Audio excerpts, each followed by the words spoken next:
My life was boxed up and shoved into the attic like it was trash. At 16, I didn't expect to find my room gutted, my posters torn down, and my bed replaced with a treadmill for my stepmom's new lifestyle. It started on a humid July evening in our small Ohio town, the kind where the air sticks to your skin and tempers flare. I came home from my part-time job at the diner, expecting to collapse onto my bed, only to find my room stripped bare. My books, my clothes, my little trinkets from mom gone, upstairs in the dusty attic. I found them piled in cardboard boxes, some labeled donate. My heart sank, a sharp pang of betrayal slicing through me. Dad stood in the doorway, avoiding my eyes, while Linda, my stepmom, crossed her arms and said, "We need to save money. Ellie, your stuff was taking up space." Space. That word stung like a slap. 2 years ago, when Dad married Linda, I tried to be okay with it. Mom had been gone for 5 years, lost to cancer, and Dad deserved happiness. But Linda, she wasn't happiness. She was a storm that rearranged our lives to fit her vision. New furniture, new rules, new priorities, none of which included me. "Ellie, we're saving for the baby," Dad mumbled, his voice low, like he was ashamed. The baby. Linda was 6 months pregnant, and suddenly, my existence was an inconvenience. "We can't afford to keep buying you things. You're old enough to understand." I wanted to scream. Understand. Understand that my own father chose his new family over me. That my memories of mom, my journals, my life, were now attic clutter because they needed space. I stormed upstairs, my footsteps echoing in the silent house, and locked myself in the attic. The air was thick with dust, and the single bulb flickered like it was mocking me. I sat on the floor, surrounded by boxes, and opened one. Inside was Mom's old scarf, the one she wore during her chemo days. I pressed it to my face, inhaling the faint lavender scent, and tears burned my eyes. The next morning, I woke up stiff and sore, the attic's wooden floor unforgiving. I heard Linda's voice downstairs, bright and cheery, talking about nursery colors. Dad's responses were quiet, clipped. I wondered when he stopped fighting for me. I grabbed my backpack and headed to school, determined to act like nothing was wrong. But inside, I was a mess of anger and hurt, a storm brewing just like the one outside. At school, my best friend, Mia, noticed something was off. "Ellie, you look like you've been hit by a truck," she said, her brown eyes wide with concern. I spilled everything over lunch, my voice shaking as I described the attic, Linda's cold words, and Dad's silence. Mia hugged me, her warmth a stark contrast to the coldness at home. "You don't deserve this," she said. "Come stay with me." I wanted to. God, I wanted to. But running away felt like giving up on Dad, on the hope that he'd see me again, not as a burden, but as his daughter. So, I went back home, bracing myself for another night in the attic. That evening, Linda was in the kitchen, chopping vegetables with a precision that felt almost violent. "Ellie, we're eating at 6. Don't be late," she said, not looking up. I bit my tongue. "Why'd you move my stuff?" I asked, my voice steady despite the fire in my chest. She sighed, like I was exhausting her. "We told you. The baby needs a room. We're saving money. You can't expect us to keep funding your hobbies." Hobbies. She meant my art supplies, the ones I saved up for with my diner tips, the ones I used to paint Mom's favorite flowers to keep her memory alive. I looked at Dad, sitting at the table, staring at his coffee. "Dad, you okay with this?" He flinched, his eyes meeting mine for a split second before darting away. "It's temporary. Ellie, we'll figure it out." Temporary. That word became my mantra, a fragile thread of hope. But days turned into weeks, and the attic became my world. I set up a corner with a sleeping bag, a lamp, and my sketchbook.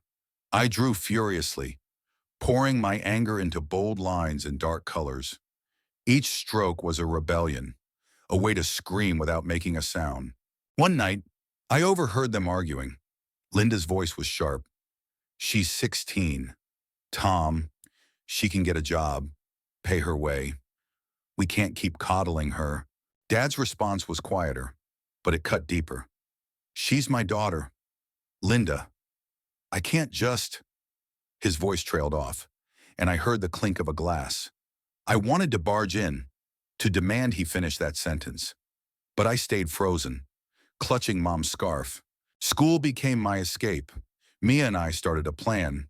She called it Operation Ellie's Comeback. We'd save up for a cheap apartment, somewhere I could be myself again. I picked up extra shifts at the diner, hiding my tips in a sock under my sleeping bag. But every dollar felt like a betrayal of Dad, like I was giving up on him. Then came the night that changed everything. I came home late, exhausted from a double shift, to find Linda in the attic, rifling through my boxes. "What are you doing?" I demanded, my voice shaking. She held up Mom's scarf. "This old thing, it's going to Goodwill. We need to clear this out." Something snapped. "That's my mom's," I shouted, snatching it from her. "You don't get to touch it." Linda's face hardened.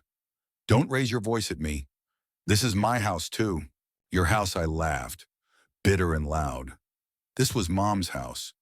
You're just renting it." Her eyes widened, and for a moment, I thought she'd slap me. Instead, she turned and left. Slamming the door, I sank to the floor, clutching the scarf, my chest heaving. That's when Dad appeared, his face pale. "Ellie, you can't talk to her like that." "Why not?" I shot back. "She's erasing me. Dad, and you're letting her." He looked like I'd punched him. "I'm trying, Ellie. I'm trying to keep everyone happy. Everyone but me," I said, my voice breaking. "You're choosing her. You're choosing the baby." He didn't answer. He just stood there, his shoulders slumped, and walked away. That night, I made a decision. I couldn't stay in a house where I was invisible. I packed a bag, grabbed my sketchbook and Mom's scarf, and left a note. "I'm staying with Mia. I need you to see me. Dad, I'm still here." Mia's family welcomed me with open arms.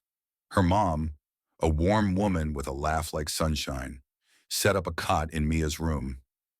For the first time in months, I slept without the weight of the attic pressing down on me. But the ache for Dad didn't go away. I kept my phone close, hoping he'd call, text, anything. He didn't. Weeks passed. I threw myself into work and school, saving every penny. Mia and I dreamed up plans for our future. But every night, I'd sketch Dad's face, trying to capture the man who used to read me bedtime stories. One day, I got a text from him. "Can we talk?" We met at the diner. Neutral ground. He looked older, his eyes heavy with something I couldn't name. "I'm sorry. Ellie," he said, his voice raw. "I didn't see how much I was hurting you. Linda, she's scared. Money's tight, and the baby's coming. But that's no excuse. You're my daughter. Always." I wanted to believe him, but trust is hard to rebuild. "Why didn't you fight for me?" I asked, tears spilling over.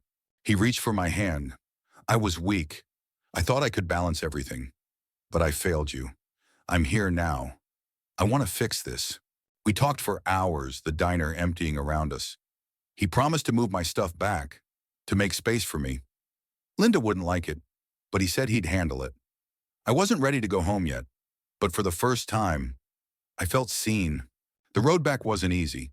Linda and I clashed, her resentment simmering. But Dad stood his ground. He set up my room again, even hung my old posters. We started family counseling, a slow, painful process.